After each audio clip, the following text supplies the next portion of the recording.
नमस्कार, जय जोहार। छत्तीसगढ़ न्यूज में आपका बहुत बहुत स्वागत है। चलिए देखते हैं आज की 25 फटाफट काम की और महत्वपूर्ण बड़ी खबरों को। पर इससे पहले आप वीडियो को कहां से देख रही हैं, कमेंट में बताना बिल्कुल ना भूलें। छत्तीसगढ़ में मादक पदार्थ के तस्करों पर अब कार्रवाई होगी तेज। टूटेगा 15 से ज्यादा राज्यों के नशे का नेटवर्क। छत्तीसगढ़ से संचालित हो रहे नशीली पदार्थों के नेटवर्क के खिलाफ पड़ोसी राज्यों के समन्वय से लड़ाई तेज होगी। केंद्रीय गृह मंत्री अमित शाह के दिए गए 4 सूत्रों के अनुसार राज्य में मादक पदार्थों की पहचान करने, इससे नेटवर्क को नष्ट करने, अपराधियों की धरपकड़ करने और नशे के आदी व्यक्तियों के लिए पुनर्वास के लिए नीति मजबूत बनाई जाएगी। दावा है कि इसी नीति के अनुसार प्रदेश में मादक पदार्थों के अवैध कारोबारियों की धरपकड़ तेज होगी और प्रदेश से गुजरने वाले 15 राज्यों से अधिक के नशीली चीजों की सप्लाई का नेटवर्क भी ध्वस्त किया जा सकेगा। महिलाओं को सशक्त बना रही छत्तीसगढ़ सरकार की महतारी वंदन योजना। छत्तीसगढ़ सरकार की महतारी वंदन योजना वित्तीय सहायता प्रदान करके कई महिलाओं के जीवन को बदल रही है और उनके सपने पूरे कर रही है। ये पहल न केवल बचत में मदद करती है बल्कि महिलाओं और उनके परिवारों के लिए एक उज्जवल भविष्य का मार्ग भी प्रशस्त करती है। इस योजना से मिलने वाली मासिक वित्तीय सहायता से कई महिलाएं अपने लंबे समय से देखते गए सपनों को साकार कर रही है। गरीबी की वजह से अपनी छोटी छोटी इच्छाओं और सपनों से समझौता करने को मजबूर महिलाओं को महतारी वंदन योजना ने बड़ा संबल दिया है। छत्तीसगढ़ में मक्के की खेती से आएगी समृद्धि। केंद्रीय गृह एवं सहकारिता मंत्री अमित शाह ने छत्तीसगढ़ के रायपुर में राज्य में सहकारिता के विस्तार से संबंधित समीक्षा बैठक की। अमित शाह ने छत्तीसगढ़ के सभी 33 जिलों में पानी समिति के रूप में प्राथमिक कृषि साख समिति का शुभारंभ भी किया। उन्होंने कहा, इथेनॉल उत्पादन के लिए NCCF, नेफेड और राज्य के बीच अनुबंध हो जिससे किसानों को मक्के की खेती के लिए प्रोत्साहित किया जा सके। मक्के की खेती में लागत की कमी है और केंद्र सरकार द्वारा किसानों का सारा मक्का अच्छे न्यूनतम समर्थन मूल्य पर खरीदा जा रहा है। छत्तीसगढ़ में डिजिटल फसल सर्वेक्षण 9 सितंबर से होगा शुरू। एग्री स्टेक परियोजना के तहत छत्तीसगढ़ के सभी जिलों में 9 सितंबर से फसलों का डिजिटल सर्वेक्षण किया जाएगा। इसके तहत पायलट प्रोजेक्ट के रूप में चयनित धमतरी, महासमुंद और कबीरधाम जिले के सभी गांव और अन्य जिलों के चयनित गांव में डिजिटल फसल सर्वेक्षण होना। सर्वेक्षण का ये कार्य 30 सितंबर तक चलेगा। डिजिटल फसल सर्वेक्षण के लिए प्रत्येक ग्राम में 30 सर्वेक्षणकर्ताओं का चयन किया जाएगा।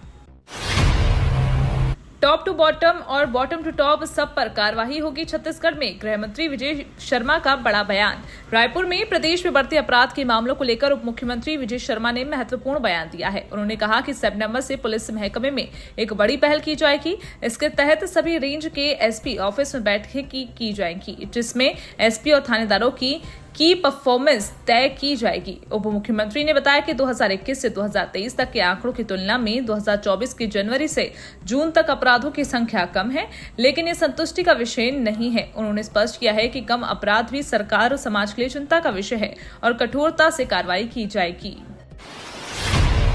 अब मोबाइल ऐप से आप खुद बना सकते हैं आयुष्मान कार्ड। आयुष्मान भारत प्रधानमंत्री जन आरोग्य शहीद वीर नारायण सिंह आयुष्मान स्वास्थ्य योजना के अंतर्गत 100% आयुष्मान कार्ड पंजीयन का कार्य किया जा रहा है। पंजीयन के लिए शेष 66,174 पात्र हितग्राहियों का 100% आयुष्मान कार्ड पंजीयन के संबंध में जिला स्तरीय कार्यशाला और प्रशिक्षण दिया गया। इसमें पंजीयन की प्रक्रिया मोबाइल ऐप के माध्यम से हितग्राहियों द्वारा अपने और अपने परिवार के सभी सदस्यों का आयुष्मान कार्ड पंजीयन आसानी से किए जाने की पूरी प्रक्रिया को वीडियो के माध्यम से जानकारी दी गई है। ATR में बाघ का बाड़ा तैयार, सुरक्षा के लिए करेंगे सोलर फेंसिंग। अचानक मां टाइगर रिजर्व के बाघों का कुनबा बढ़ाने प्रबंधन का ये नया प्रयास है। पुनर्स्थापना योजना के तहत महाराष्ट्र और मध्य प्रदेश से 2 बाघिन और 1 बाघ लाए जाएंगे। इन्हें लाने से पहले उनके प्रबंधन ने विशेष बाड़ा तैयार किया है। 2 किलोमीटर के दायरे में 2 बाड़ा बनाया गया है, 1 बाघ के लिए और दूसरा चीतलों के लिए। बाड़े की फेंसिंग भी की गई है, लेकिन लगातार हाथी इसे क्षतिग्रस्त कर रहे हैं। कहीं न कहीं प्रबंधन के लिए बड़ी समस्या बनी है। इस समस्या को WWF इंडिया ने न केवल महसूस किया बल्कि इसे दूर करने के लिए सोलर फेंसिंग लगाने की योजना बनाई। महानदी तांदुला लिंक परियोजना को मिली मंजूरी। महानदी में व्यर्थ बह जाने वाले पानी को तांदुला जलाशय में पहुंचाया जाएगा। महानदी तांदुला लिंक परियोजना को शासन से मंजूरी मिलने के बाद अब टेंडर की प्रक्रिया शुरू होने वाली है। जल संसाधन विभाग की इस परियोजना में 1074.58 करोड़ रुपए खर्च किए जाएंगे। इससे सिस्टम तैयार कर महानदी का 1 लाख क्यूसेक तक पानी तांदुला में पहुंचाया जा सकेगा। इससे दुर्ग, बालोद और बेमेतरा जिले के लाभ होगा। पेयजल, निस्तारी, सिंचाई और उद्योग सबके लिए भरपूर पानी मिलेगा। छत्तीसगढ़ पुलिस नई रणनीति के तहत करेगी क्राइम कंट्रोल। छत्तीसगढ़ में लगातार अपराध बढ़ते जा रहे हैं। हत्या, लूट, बलात्कार, चाकूबाजी जैसी घटनाएं आम हो चुकी हैं। राजधानी रायपुर में भी यही हाल है। लगातार बढ़ रही घटनाओं को लेकर अब सरकार भी गंभीर नजर आ रही है। इसे लेकर सरकार ने रणनीति तैयार की है। इस रणनीति पर सितंबर से कार्रवाई शुरू होगी। ये जानकारी उप मुख्यमंत्री एवं गृह मंत्री विजय शर्मा ने दी है। विधानसभा में भी ये सवाल लगा था, उसका हमने उत्तर भी दिया था। जनवरी से जून 2021, 2022, 2023 और 2024 में सारे अपराध को देखेंगे। एनपीएस, ओपीएस के बाद यूपीएस का भी ऑप्शन। फिलहाल यूपीएस लागू नहीं करेगी सरकार। कर्मचारियों की पेंशन के लिए केंद्र सरकार ने 2 दिन पहले ही बड़ा फैसला लेते हुए यूपीएस यानी कि एकीकृत पेंशन योजना की घोषणा की।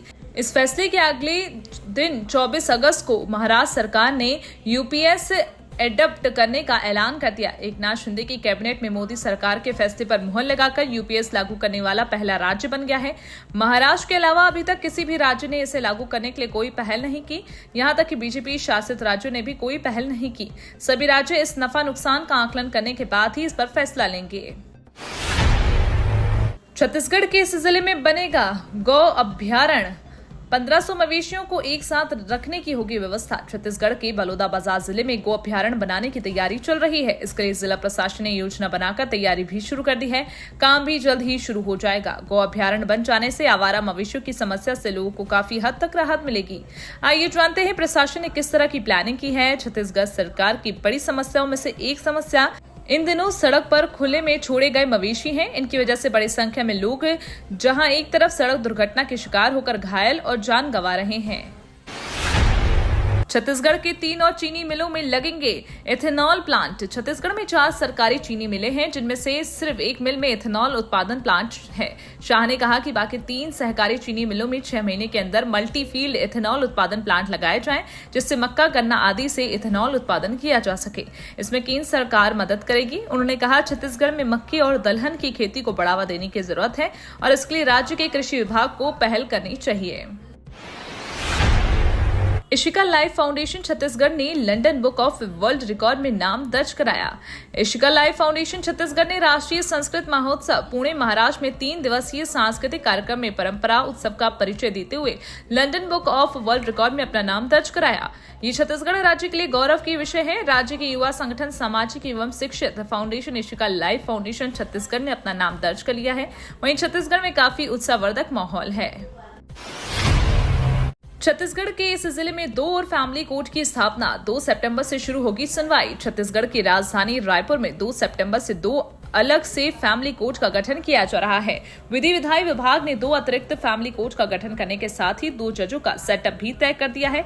न्यायालय तृतीय अतिरिक्त प्रधान न्यायाधीश कुटुंब न्यायालय और न्यायालय चतुर्थ अतिरिक्त प्रधान न्यायाधीश कुटुंब न्यायालय में 2 सितंबर से पारिवारिक मामलों की सुनवाई प्रारंभ होगी। छत्तीसगढ़ शासन के विधि विधायी विभाग के प्रिंसिपल सेक्रेटरी रजनीश श्रीवास्तव ने जारी अधिसूचना में रायपुर में 2 अतिरिक्त परिवार न्यायालय के गठन के साथ ही मामलों की सुनवाई के लिए जजों के पदनाम और अधिकार का भी उल्लेख किया है। नन्हे राधा कृष्ण की अटखेलियों से गुलजार हुआ सीएम हाउस। नन्हे राधा कृष्ण की अटखेलियों से मुख्यमंत्री निवास गुलजार हुआ है। मुख्यमंत्री विष्णुदेव कृष्ण जन्माष्टमी दिव्यांग बच्चों के साथ मना रहे हैं। विभिन्न संस्थाओं के 25 दिव्यांग बच्चे राधा कृष्ण के रूप में कार्यक्रम में शामिल हुए। जन्माष्टमी पर मुख्यमंत्री ने भगवान श्री कृष्ण की पूजा अर्चना कर प्रदेश की सुख समृद्धि और खुशहाली की कामना की। प्रदेशवासियों को कृष्ण जन्माष्टमी की बधाई और शुभकामनाएं दी। यात्रियों को एक बार फिर होगी परेशानी। 9 दिनों तक प्रभावित रहेंगी ये ट्रेनें। उमरिया रेलवे स्टेशन को तीसरी रेल लाइन से जोड़ने का कार्य किया जा रहा है। 24 अगस्त से कार्य प्रारंभ हो गया है। 5 सितंबर तक चलेगा। इसी तरह पश्चिम मध्य रेलवे जबलपुर रेल मंडल के कटनी, मुरवाड़ा, बीना रेलवे स्टेशनों के बीच दमोह रेलवे स्टेशन को भी तीसरी रेल लाइन से जोड़ा जाएगा। ये काम 26 अगस्त से 9 सितंबर तक चलेगा। इस कार्य में पूर्ण होते ही ट्रेनों की समयबद्धता और गति में तेजी आएगी। आज से 5 सितंबर तक 18233 इंदौर बिलासपुर नर्मदा एक्सप्रेस की सुविधा भी नहीं मिलेगी। छत्तीसगढ़ में बना लो प्रेशर कराएगा ताबड़तोड़ बारिश, मौसम विभाग ने जारी की चेतावनी। प्रदेश में एक बार फिर से झमाझम बारिश की संभावना है। मौसम विभाग ने अगले 2 दिनों तक मूसलाधार बारिश का अनुमान जताया है। विशेषज्ञों का कहना है कि छत्तीसगढ़ में बना कम दबाव के असर से कई जिलों में बारिश कहर बरपा सकती है। इसे लेकर मौसम विभाग की ओर से चेतावनी जारी की गई है। दक्षिण छत्तीसगढ़ बस्तर में पिछले 2 दिनों से मौसम का मिजाज बदला हुआ है। हवा में नमी कम होने के बाद तापमान में भी 2 से 3 डिग्री तक की गिरावट दर्ज की गई है। छत्तीसगढ़ में सुरक्षा बलों को बड़ी कामयाबी, 25 नक्सलियों ने किया सरेंडर। छत्तीसगढ़ के नक्सल प्रभावित बीजापुर जिले में 25 नक्सलियों ने सुरक्षा बलों के सामने आत्मसमर्पण कर दिया है। पुलिस अधिकारियों ने सोमवार को बताया कि आत्मसमर्पण करने वाले नक्सलियों में से 5 पर कुल 28 लाख रुपए का इनाम था। पुलिस के एक वरिष्ठ अधिकारी ने बताया कि प्रतिबंधित भारतीय कम्युनिस्ट पार्टी की गंगरूल और भेरमगढ़ क्षेत्रीय समितियों में सक्रिय इन 25 नक्सलियों में 2 महिलाएं भी शामिल हैं। सारंगढ़ शिवा साहू केस कोर्ट में जल्द पेश किया जाएगा चालान। छत्तीसगढ़ के सारंगढ़ बिलाईगढ़ जिले के बहुचर्चित शिवा साहू केस में 10 सितंबर 2024 के आसपास चालान कोर्ट में जमा किया जाएगा। पुलिस का कहना है कि चालानी कार्रवाई के पहले जितने पीड़ित व्यक्तियों से पैसे की वापसी के लिए आवेदन प्राप्त होंगे, इसे कोर्ट में पेश किया जाएगा। जितने लोगों ने पैसा डबल करने के नाम पर रुपए पैसे दिए, वो सभी संबंधित व्यक्ति अपने पैसे की वापसी के लिए आवेदन सरसीमा पुलिस थाने में जितनी जल्दी हो सके जमा कर दे। राजधानी में सेक्स रैकेट का भांडाफोड़। छत्तीसगढ़ की राजधानी रायपुर में लगातार देह व्यापार के खिलाफ कार्रवाई जारी है। इसी बीच राजधानी पुलिस ने छापेमारी कर एक सेक्स रैकेट का भांडाफोड़ किया है। इस रेड में पुलिस ने 6 महिला और 1 पुरुष को आपत्तिजनक हालत में पकड़ा है। ये मामला टिकरापारा थाना क्षेत्र का है। जानकारी के अनुसार टिकरापारा थाना अंतर्गत जानकी नगर के गोकुल विहार में स्थित एक घर में सेक्स रैकेट संचालित किया जा रहा था। पुलिस को लंबे समय से इसकी सूचना मिल रही थी। इसी सूचना के आधार पर पुलिस की टीम ने मकान पर दबिश दी और जिसमें फरोशी के धंधे का भांडाफोड़ किया। यूपीआई के बाद आरबीआई ला रहा है यूएलआई, फटाफट मिलेगा लोन। आरबीआई डिजिटल क्रेडिट के जरिए बड़े बदलाव लाने की तैयारी में है। यूपीआई के बाद आरबीआई अब यूएलआई लॉन्च करेगा। इसका उद्देश्य लोगों को आसानी से लोन उपलब्ध कराना है। आरबीआई के गवर्नर शक्तिकांत दास ने जानकारी देते हुए कहा कि अभी परीक्षण के चरण में है और इसे जल्द ही पूरे देश में शुरू किया जाएगा। अब खेती के साथ कर सकेंगे बकरी पालन। केंद्र सरकार देगी 1 करोड़ का लोन, 50% अनुदान भी। केंद्र सरकार की बकरी पालन योजना ग्रामीण पशुपालकों की आमदनी बढ़ाने और आत्मनिर्भर बनाने के साथ रोजगार के नए अवसर पैदा करने का महत्वपूर्ण जरिया है। इस योजना के तहत पशुपालक 1 करोड़ रुपए तक का ऋण प्राप्त कर सकते हैं। इसमें 50% अनुदान मिलता है, जिससे वे बकरी पालन व्यवसाय को आसानी से शुरू कर सकते हैं और आर्थिक रूप से सशक्त बन सकते हैं। सीएम ममता बनर्जी को केंद्र ने दिखाया आईना। कोलकाता रेप मर्डर केस में मामले में घिरी पश्चिम बंगाल की मुख्यमंत्री ममता बनर्जी ने हाल ही में पीएम मोदी को पत्र लिखा था, जिसमें उन्होंने रेपिस्ट को सजा देने के लिए कड़े केंद्रीय कानून की मांग की थी, जिस पर केंद्र सरकार की तरफ से ममता बनर्जी को उनके पत्र का जवाब मिला है। केंद्रीय महिला एवं बाल विकास मंत्री अन्नपूर्णा देवी ने सरकार की ओर से पत्र का जवाब देते हुए कहा, पश्चिम बंगाल को रेप और बाल यौन अपराध के मामलों की सुनवाई के लिए 123 फास्ट ट्रैक कोर्ट आवंटित की गई हैं, मगर उनमें से कई अभी भी काम नहीं कर रही हैं। केंद्र सरकार ने लद्दाख को लेकर किया बड़ा ऐलान। एक तरफ जम्मू कश्मीर में विधानसभा चुनाव शुरू हो गए हैं, वहीं केंद्र शासित प्रदेश लद्दाख को लेकर केंद्र सरकार ने बड़ा फैसला लिया है। मोदी के नेतृत्व वाली केंद्र सरकार ने लद्दाख में 5 नए जिले बनाने का फैसला लिया। गृह मंत्री अमित शाह ने इन 5 नए जिलों के निर्माण की घोषणा की। इस घोषणा के अनुसार 5 नए जिले जासंकर, द्रास, शाम, नुब्रा और चांगथांग बनाए गए हैं। जासंकर और द्रास के नए जिले कारगिल डिवीजन में होंगे, जबकि शाम, नुब्रा और चांगथांग जिले लेह डिवीजन में हैं। कांग्रेस पाकिस्तान और हिजबुल से भी गठबंधन कर सकती है। केंद्रीय मंत्री जीतन राम मांझी ने कांग्रेस पर बड़ा हमला बोला है। जम्मू कश्मीर चुनाव को लेकर मांझी ने कहा है कि चुनाव जीतने के लिए कांग्रेस कुछ भी कर सकती है। कांग्रेस पाकिस्तान और हिजबुल के साथ भी गठबंधन कर सकती है। आपको बता दें, जम्मू कश्मीर की 90 विधानसभा सीटों पर 18 सितंबर से 1 अक्टूबर के बीच 3 चरणों में चुनाव होना है।